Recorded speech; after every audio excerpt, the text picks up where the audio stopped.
السلام علیکم ورحمۃ اللہ وبرکاتہ. کیا حال ہے آپ کا؟ الحمد للہ.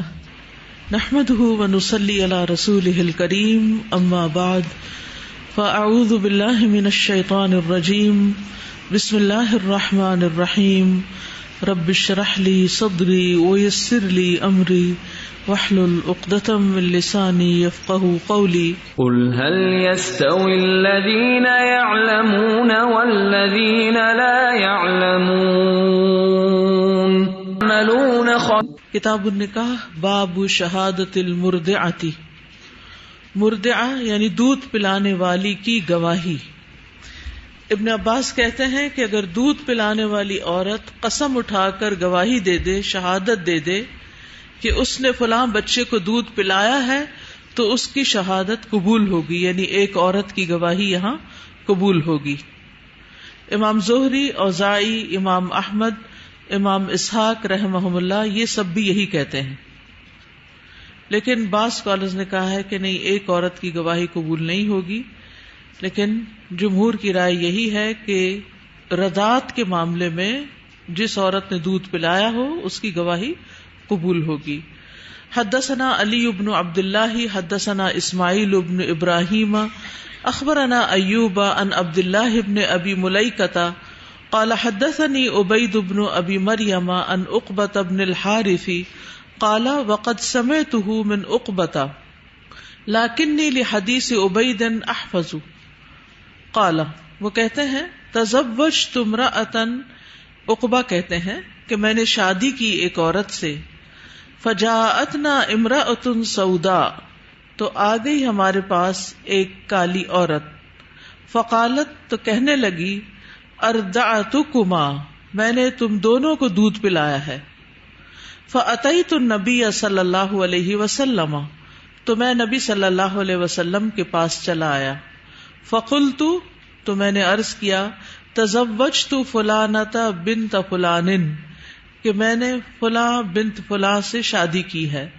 فجاءتنا امرأۃ سوداء، تو ہمارے پاس ایک سیاہ فام عورت آئی، حبشی عورت آئی. فقالت، تو کہتی ہے یا کہنے لگی لی مجھ سے، انی قد ارضعتکما، کہ میں نے تم دونوں کو دودھ پلایا ہے. وہی کاذبۃ، حالانکہ وہ جھوٹی ہے. فأعرض عنی، تو آپ نے مجھ سے منہ پھیر لیا، اعراض برتا، دوسری طرف منہ کر لیا. فأتیتہ من قبل وجہہ، تو میں آپ کے پاس آپ کے چہرے کی جانب سے آیا، یعنی دوسری طرف سے آگے پھر بات کرنے لگا. قلت، میں نے کہا انہا کاذبۃ، کہ وہ جھوٹی ہے. قال، فرمایا کیف بہا وقد زعمت انہا قد ارضعتکما، کہ کیسے ہو سکتا ہے یہ، حالانکہ اس نے دعویٰ کر دیا ہے کہ اس نے تم دونوں کو دودھ پلایا ہے. دعہا عنکا، اس تعلق کو ختم کر دو. واشار اسماعیل باصبعیہ السبابۃ والوسطی یحکی ایوب، اور اشارہ کیا اسماعیل نے، یہ جو اوپر آپ دیکھ رہے ہیں نا، اسماعیل بن ابراہیم ہے روایت میں سب سے پہلی لائن میں، اور وہ اپنی انگلی سے اشارہ کرتے تھے. باصبعیہ، اپنی دونوں انگلیوں سے. السبابہ یعنی یہ جو شہادت والی انگلی ہے اور اس کے ساتھ والی وسطی مڈل فنگر، ان دونوں سے. یحکی ایوب، اور وہ ایوب کے طرز عمل کی حکایت کرتے تھے کہ ایوب بھی جب یہ حدیث بیان کرتے تو ساتھ انگلیوں سے الگ کر کے بتاتے کہ اس کو چھوڑ دو، یعنی یہ بیوی تمہاری نہیں ہے. تو اس حدیث سے پتہ چلتا ہے کہ رضاعت میں ایک عورت کی گواہی کافی ہے، کیونکہ اس موقع پر نبی صلی اللہ علیہ وسلم نے زبان سے بھی فرمایا کہ دعہا عنکا، اس عورت سے علیحدگی اختیار کر لو، اور فراق یا جدائی کے متعلق انگلیوں سے بھی اشارہ فرمایا. ٹھیک ہے. اس واقعے کے اور بھی طرق ہیں، ایک اور روایت میں ذرا مختلف الفاظ آتے ہیں، اور پھر ان روایات سے پتہ چلتا ہے کہ وہ عورت جس سے عقبہ بن حارث سے نکاح کیا تھا وہ ابو احاب بن عزیز تمیمی کی بیٹی تھی. اوپر ہے نا کہ فلانۃ بنت فلان، تو یہاں اس کا نام بتایا گیا. جب سیاہ فام عورت نے دودھ پلانے کی خبر دی تو عقبہ نے کہا ہمیں تو اس کا علم نہیں، اور نہ تو نے اس سے پہلے ہمیں کبھی بتایا ہے. پھر انہوں نے سسرال والوں سے پوچھا تو انہوں نے کہا ہمیں بھی اس کا کچھ علم نہیں، ہم بے خبر ہیں اس معاملے میں. تو پھر اس لیے انہوں نے مدینہ کا رخ کیا. تو مدینہ سفر کر کے گئے اس مسئلے سے متعلق دریافت کرنے کے لیے. اور جب نبی صلی اللہ علیہ وسلم نے دان کا کہہ کے انگلیوں کے ساتھ اشارہ بھی کر دیا کہ اس کو اپنے سے الگ کر دو، تو انہوں نے پھر اس کو طلاق دے دی، یعنی انہوں نے پھر اس کو چھوڑ دیا اور اس عورت نے پھر کسی اور شخص سے شادی کر لی. باب ما یحل من النساء، باب عورتوں میں سے جو حلال ہے، وما یحرم اور جو حرام ہے.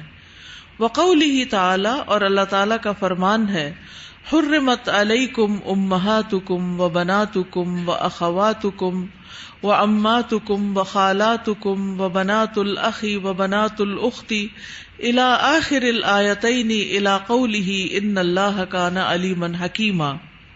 آیت کے آخر تک ان اللہ کان علیما حکیما، یعنی دونوں آیتوں کے 23 اور 24 سورۃ النساء کی، جن کا ترجمہ ہے حرام کی گئی تم پر تمہاری مائیں اور تمہاری بیٹیاں اور تمہاری بہنیں اور تمہاری پھپھیاں اور تمہاری خالائیں اور بھتیجیاں اور بھانجیاں اور تمہاری وہ مائیں جنہوں نے تمہیں دودھ پلایا ہو اور تمہاری دودھ شریک بہنیں اور تمہاری بیویوں کی مائیں یعنی ساس اور تمہاری پالی ہوئی لڑکیاں جو تمہاری گود میں تمہاری ان عورتوں سے ہیں جن سے تم صحبت کر چکے ہو، پھر اگر تم نے ان سے صحبت نہ کی ہو تو تم پر کوئی گناہ نہیں، اور تمہارے ان بیٹوں کی بیویاں جو تمہاری پشتوں میں سے ہیں یعنی بہویں، اور یہ کہ تم دو بہنوں کو جمع کرو، مگر جو گزر چکا سو گزر چکا، بے شک اللہ ہمیشہ سے بے حد بخشنے والا نہایت مہربان ہے. اور 24 نمبر آیت ہے والمحصنات من النساء، جہاں سے 5واں پارہ شروع ہوتا ہے. اور کون سی عورتیں حرام ہیں؟ اور خاوند والی عورتیں بھی حرام کی گئی، یعنی ایک عورت جب کسی مرد کے نکاح میں ہوتی ہے تو ایک وقت میں 2 مردوں سے شادی نہیں کر سکتی، مگر وہ لونڈیاں جن کے مالک تمہارے دائیں ہاتھ ہوں، یعنی ان کا پچھلا نکاح جو ہے وہ ختم ہو جائے گا جب وہ جنگ میں پکڑی ہوئی آئیں گی. یہ تم پر اللہ کا لکھا ہوا ہے اور تمہارے لیے حلال کی گئی ہیں جو ان کے سوا ہیں کہ اپنے مالوں کے بدلے طلب کرو. تو اوپر امام بخاری نے باب باندھا نا کہ کیا حلال ہے اور کیا حرام ہے. تو یہاں حلال کیا ہے؟ ان عورتوں کے علاوہ جن کا بھی اوپر ذکر گزر چکا ہے، ان کے علاوہ جو خواتین ہیں، اور مال سے طلب کرو یعنی نکاح کے وقت مہر بھی دو، اس حال میں کہ نکاح میں لانے والے ہو نہ کہ بدکاری کرنے والے. یعنی مال تو انسان بدکاری کے وقت بھی دیتا ہے مرد، تو یہاں حق کے مہر کی طرف اشارہ ہے. پھر وہ جن سے تم ان عورتوں میں سے فائدہ اٹھاؤ بس انہیں ان کے مہر دو جو مقرر شدہ ہوں، یعنی مہر جو ہے وہ نکاح کے وقت طے کرنا چاہیے، اور تم پر اس میں کوئی گناہ نہیں جس پر تم مقرر کر لینے کے بعد آپس میں راضی ہو جاؤ. یعنی ایک دفعہ طے ہو گیا پھر عورت کہتی ہے نہیں بے شک نہ دے مجھے، یا لینے کے بعد واپس کر دے، یہ آپس کی رضامندی کی بات ہے. بے شک اللہ ہمیشہ سے سب کچھ جاننے والا کمال حکمت والا ہے. تو اس میں ہم دیکھتے ہیں ان 2 آیتوں کے آخر تک کی بات تو ہو گئی. وقال انس، اور انس رضی اللہ عنہ نے کہا والمحصنات من النساء، اور محصنات عورتوں میں سے یعنی شادی شدہ عورتوں میں سے، ذوات الازواج جو شوہر والیاں ہوں، الحرائر آزاد ہوں، حرام وہ بھی حرام ہے. کون حرام ہے؟ شادی شدہ عورتیں جن کے شوہر زندہ ہوں. الا ما ملکت ایمانکم، مگر جن کے مالک ہوں تمہارے دائیں ہاتھ، یعنی جو عورت کسی مرد کی غلام ہو، لونڈی ہو. لا یرا بأسا ان ینزع الرجل جاریتہ من عبدہ، کہ اس آیت کی روح سے لا یرا وہ نہیں دیکھتے، بأسن کوئی حرج، ان ینزع کہ لے لے، الرجل شخص، جاریتہ اپنی لونڈی کو، من عبدہ اپنے غلام سے، یعنی اگر اس نے اپنے غلام کو نکاح میں دے رکھی ہے تو وہ اس سے واپس بھی لے سکتا ہے. ٹھیک ہے. لیکن حضرت انس رضی اللہ عنہ جو ہیں وہ اس قرآنی آیت کے ضمن میں الا ما ملکت ایمانکم کے متعلق فرماتے ہیں کہ اگر کسی نے اپنی لونڈی کسی غلام کے نکاح میں دے دی ہو تو جب چاہے اس سے واپس لے سکتا ہے. یہ قال انس کا معنی ہے. لیکن جمہور اہل علم کیا کہتے ہیں کہ جب اس نے لونڈی کا نکاح کسی غلام سے کر دیا تو طلاق کا حق بھی اسی غلام کو ہوگا. ٹھیک ہے. لونڈی کا مالک چھین نہیں سکتا. ینزع کا مطلب ہے چھین لے, تو چھین کے اس سے تعلق قائم نہیں کر سکتا, اسے اس سے طلاق دلوانی ہوگی. وقال, اور کہا, ولا تنکحوا المشرکات حتی یؤمنن, اور تم نکاح نہ کرو مشرک عورتوں سے جب تک کہ وہ ایمان نہ لے آئیں. یعنی یہ بھی مشرکات بھی حرام ہے, یہ مطلب, ٹھیک ہے نا. وقال ابن عباس, ابن عباس کہتے ہیں, ما زاد علی 4 فہو حرام, جو 4 سے زیادہ شادی کرے وہ بھی حرام ہے. کأمہ وابنتہ واختہ, جیسے اس کی ماں یا اس کی بیٹی یا اس کی بہن حرام ہوتی ہے. واضح. قرآن کی یہ آیات تو آپ نے پڑھ رکھی تھی, لیکن یہاں کتنے مختصر انداز میں بات کو واضح کر دیا گیا, پوری تفسیر ہو گئی. وقال لنا احمد بن حنبل, اور ہم سے احمد بن حنبل نے کہا, حدثنا یحییٰ بن سعید عن سفیان, ہم سے یحییٰ بن سعید نے بیان کیا, اور وہ سفیان سے بیان کرتے ہیں, اور وہ کہتے ہیں سفیان, حدثنی حبیب عن سعید بن جبیر عن ابن عباس, حرم من النسب 7 ومن السحر 7. ابن عباس کہتے ہیں کہ نسب کی روح سے 7 عورتیں حرام ہیں, اور سسرالی رشتے کی روح سے بھی 7 عورتیں حرام ہیں. ثم قرأ, پھر پڑھی یہ آیت, حرمت علیکم امہاتکم, آیت آخر تک. وجمع عبداللہ بن جعفر, اور جمع کیا عبداللہ بن جعفر نے, بین ابنت علی وامرأت علی, علی کی بیٹی اور اس کی بیوی کو, یعنی اپنے نکاح میں. وقال ابن سیرین لا بأس بہ, ابن سیرین نے کہا کہ یہ کوئی گناہ کی بات نہیں, یعنی ایک ہی مرد کی بیوی اور اس کی بیٹی, ٹھیک ہے, یعنی وہ دونوں ماں بیٹیاں تو نہیں تھی, یعنی وہ بیٹی جو تھی وہ کسی اور عورت سے تھی, اور جو ستیلی ماں ہے وہ دوسری ہے. تو ان دو کو, ویسے تو یہ کہ ماں اور بیٹی کو ایک نکاح میں جمع نہیں کیا جا سکتا, ٹھیک ہے, لیکن اگر ایک شوہر کی ایک بیٹی بھی ہے اور ایک بیوی بھی ہے, تو ان دونوں کو کوئی دوسرا مرد جو ہے وہ اگر اکٹھا اپنے نکاح میں رکھنا چاہے, یعنی اس سے شادی کرنا چاہے, تو شادی ہو سکتی. یہ محرمات کے بارے میں جاننا اس لیے ضروری ہے کہ بعض سچویشنز ایسی کریٹ ہو جاتی ہیں, بہت ریئر ہوتی ہیں لیکن ہوتی ہیں.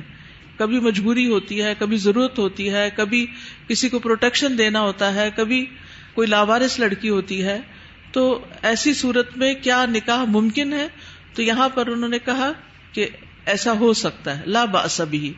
وکرہ الحسن مرۃ, حسن بصری نے اس کو ایک بار تو ناپسند کیا. ثم قال لا بأس بہ, پھر کہا کہ کوئی حرج نہیں. وجمع الحسن ابن الحسن ابن علی, اور حسن بن علی یعنی حضرت علی کے جو پوتے بنتے ہیں, انہوں نے جمع کیا بین ابنتی ام, چچا کی 2 بیٹیوں یعنی کزنز کو, فی لیلۃ, ایک رات میں. وکرہہ جابر بن زید, جابر بن زید نے اس کو ناپسند کیا کہ جیسے 2 بہنوں کو اکٹھا نہیں کر سکتے تو 2 کزنز کو بھی, للقطیعۃ, قطع رحمی کی وجہ سے. ولیس فیہ تحریم, لیکن اس میں کوئی حرام بات نہیں ہے, یعنی ایک مرد کی زوجیت میں 2 ایسی لڑکیاں ہو سکتی ہیں جو آپس میں چچا کی بیٹیاں کزنز ہوں. لقولہ تعالی, اللہ تعالیٰ کے اس فرمان کی وجہ سے, وَأُحِلَّ لَكُم مَّا وَرَاءَ ذَلِكُمْ, کہ حلال کر دی گئی تمہارے لیے جو اس کے علاوہ ہیں. وقال اکرمۃ عن ابن عباس, اور اکرمہ نے ابن عباس سے, جو ان کے شاگرد ہیں ابن عباس کے, ابن عباس سے روایت کرتے ہیں, اذا زنا باخت امرأته لم تحرم علیہ امرأته, اگر زنا کرے کوئی شخص اپنی بیوی کی بہن سے, سالی سے, اور ایسے کئی واقعات اور قصے آپ نے سنے بھی ہوں گے. خود پرسنلی کچھ لوگوں نے اس طرح کی باتیں ذکر کی مجھ سے کہ اذا زنا باخت امرأته, کہ اگر کسی مرد نے اپنی بیوی کی بہن سے زنا کیا, لم تحرم علیہ امرأته, تو اس کی بیوی اس پہ حرام نہیں ہوگی. ویروی عن یحییٰ الکندی, اور یحییٰ کندی سے روایت کی جاتی ہے, عن الشعبی, وہ شعبی سے روایت کرتے ہیں, وہ ابی جعفر, اور ابو جعفر سے, فی من, اس شخص کے بارے میں, یلعب بالصبی, جو لواطت کرتا ہے کسی بچے سے, ان ادخلہ فیہ, اگر وہ اس میں دخول کر لیتا ہے, فلا یتزوجن امہ, تو وہ اس کی ماں سے نکاح نہیں کر سکتا. وَيَحْيَى هَذَا غَيْرُ مَعْرُوفٌ، وہ کہتے ہیں کہ یہ یحییٰ ہمیں معلوم نہیں کون ہے، وَلَمْ يُتَابَ عَلَيْهِ، اور اس کی کوئی مطابت بھی نہیں، یعنی کسی اور نے بھی ایسی بات روایت نہیں کی. وقال اکرمۃ عن ابن عباس، اور اکرمہ ابن عباس سے روایت کرتے ہیں، اذا زنا بها، جب وہ زنا کرتا ہے اس لڑکی سے، سالی سے، لم تحرم علیہ امرأتہ، تو اس کی بیوی اس پہ حرام نہیں ہوتی. وَيُذْكَرُ عن ابی نصر، اور ابو نصر سے ذکر کیا جاتا ہے، روایت کی جاتی ہے، ان ابن عباس حرمہ، کہ ابن عباس نے اس کو حرام قرار دیا تھا کہ بیوی حرام ہو جائے گی. وابو نصر ھذا لم یعرف بسماعہ من ابن عباس، کہتے کہ یہ روایت بھی کوئی درست نہیں، کیونکہ ابو نصر کا سماع جو ہے وہ ابن عباس سے ثابت نہیں ہے، پہچانا نہیں جاتا. وَيُرْوَى عن عمران ابن حسین، اور عمران بن حسین سے روایت ہے، وجابر بن زید، اور جابر بن زید سے، والحسن، اور حسن بصری سے، وبعض اہل العراق، اور بعض اہل العراق سے، تحرم علیہ، کہ وہ اس پہ حرام ہو جائے گی، یعنی ان لوگوں نے کہا کہ پھر بیوی اس کی حرام ہو جائے گی. وقال ابو ہریرہ لا تحرم، ابو ہریرہ کہتے ہیں نہیں حرام ہوگی، حتی یلزق بالارض، یعنی یجامع، یہاں تک کہ وہ اس کو زمین سے لگا دے، یعنی اس سے صحبت کر لے. وجوزہ ابن المسیب وعروۃ والزہری، اور ابن المسیب اور عروہ اور زہری نے اس کو جائز قرار دیا. وقال الزہری، زہری کہتے ہیں قال علی لا تحرم، کہ حضرت علی کہتے ہیں کہ نہیں حرام ہوگی. وہذا مرسل، اور یہ روایت مرسل ہے.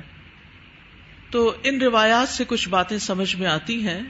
ان میں امام بخاری نے کئی چیزوں کو بیان کر دیا ہے. نمبر 1 تو نسب اور سسرال کے سبب 7 عورتوں کی حرمت. ٹھیک ہے، نسبی عورتیں کون ہیں؟ ماں، بیٹی، بہن، پھپھی، خالہ، بھتیجی، بھانجی. ٹھیک ہے، لیکن سسرال کی طرف سے 7 عورتوں کا ذکر نہیں. ہاں، رضاعت کو سسرال سے تعبیر کرے تو 7 عورتیں یہ ہیں: رضائی ماں، رضائی بہن، ساس، ربیبہ، بہو، سالی اور شادی شدہ عورت. ان محرمات میں 7 نسبی ہیں اور 7 سببی، یعنی سسرالی کہنے کے بجائے سببی کہیں تو زیادہ مناسب ہے. یعنی اس میں سسرال بھی آ جاتا ہے، اس میں رضاعت بھی آ جاتی ہے، دونوں آ جاتے ہیں. اسی طرح امام بخاری نے یہ بھی بتایا کہ 2 حقیقی بہنوں کی بجائے 2 کزنز کو عقد نکاح میں جمع کرنا جائز ہے. ٹھیک ہے، امام مالک اسے مکروہ خیال کرتے ہیں لیکن حرام نہیں قرار دیتے. جابر بن زید نے مکروہ کی علت بتائی ہے کہ قطع رحمی ہے، لیکن ایسا کرنا حرام نہیں ہے. اگر کہیں کوئی کر لیتا ہے تو حرام نہیں.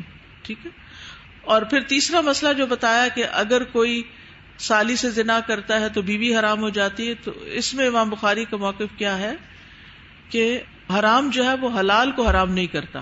ٹھیک ہے، یعنی اگر کسی نے سالی سے زنا کیا تو اس کی بیوی اس پہ حرام نہیں ہوگی. یہ جمہور ائمہ کا موقف ہے، اکثریت یہی کہتی ہے، کیونکہ زنا حرام ہے اور اس کا اثر حلال چیز پر نہیں پڑتا. ٹھیک ہے، اور پھر شریعت میں نکاح کا اطلاق عقد پر ہوتا ہے، صرف کسی کے ساتھ خلوت کرنے اور زنا کرنے پر نہیں. یعنی اس میں آپ دیکھیے کہ اس بیوی کا یا ان بچوں کا کیا قصور ہے اگر ایک مرد جو ہے وہ خرابی کرتا ہے. اور اس سے بھی پتہ چلتا ہے کہ سالی اور بہنوئی کے رشتے میں بھی بہت احتیاط کی ضرورت ہے. یہ کوئی اس طرح کا محرم نہیں ہے کہ جس کے ساتھ خلوت کی جائے، اکیلے بیٹھا جائے، یا اس کے ساتھ سفر کیا جائے، یا اس سے ہنسی مذاق کیا جائے. جی السلام علیکم.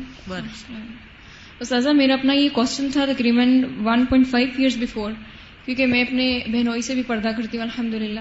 تو مجھے کسی نے یہ کہا کہ اسلام میں جتنا بھی ہے بہنوئی سے پردہ کرنے کا نہیں ہے حکم ملتا. تو میں نے ان سے یہ کہا کہ آپ مصلحت کو دیکھیں کہ جب وہ رستہ جہاں سے آپ کو لگ رہا ہے کہ برائی آ سکتی ہے تو آپ پہلے ہی اس کو بند کر لیں. تو یہ کہ اسلام جو ہے واقعی میں بہت حسین ہے دین.